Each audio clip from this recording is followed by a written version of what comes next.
সঠিক আর্থিক পরিকল্পনা করলে ভবিষ্যৎ জীবন নির্ভাবনায় কাটানো সম্ভব, এমনটি মন্তব্য করেছেন চট্টগ্রাম মেট্রোপলিটন চেম্বারের সভাপতি খলিলুর রহমান।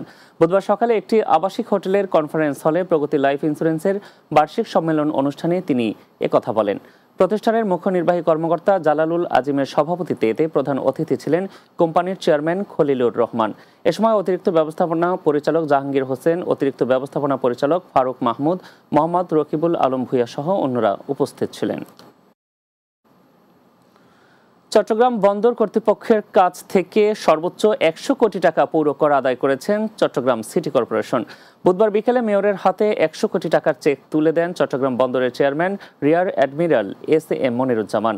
এতে উপস্থিত ছিলেন বন্দরের পক্ষে বন্দরের সদস্য আহমেদ আমিন আবদুল্লাহ, সচিব মোহাম্মদ ওমর ফারুক এবং চসিকের পক্ষে প্রধান রাজস্ব কর্মকর্তা সরওয়ার কামাল, প্রধান হিসাব রক্ষণ কর্মকর্তা হুমায়ুন চৌধুরী সহ অন্যরা। এ সময় বন্দরের যোগাযোগ ব্যবস্থার মানোন্নয়নে আলোচনা করেন। দুবাই প্রবাসী মোহাম্মদ ওসমান গনির কাছে চাঁদা দাবির প্রতিবাদে চট্টগ্রামে সংবাদ সম্মেলন করেছে ভুক্তভোগীর পরিবার। সকালে নগরের একটি রেস্টুরেন্টে সংবাদ সম্মেলন আয়োজন করে তারা। এতে উপস্থিত ছিলেন মনির, অতিউর রহমান, বাবু শেখ সহ অন্যরা। এ সময় দোষীদের দ্রুত আইনের আওতায় আনার দাবি জানান ভুক্তভোগী পরিবার।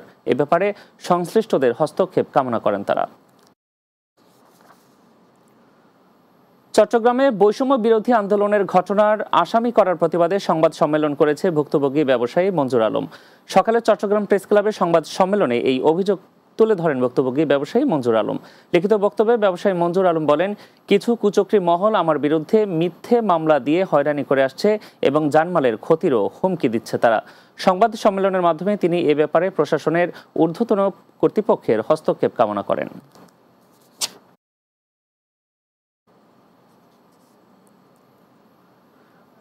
রাতে বাংলা নিচ্ছে আরেকটি বিরতি, ফিরছি কিছুক্ষণের মধ্যে, সঙ্গে থাকুন।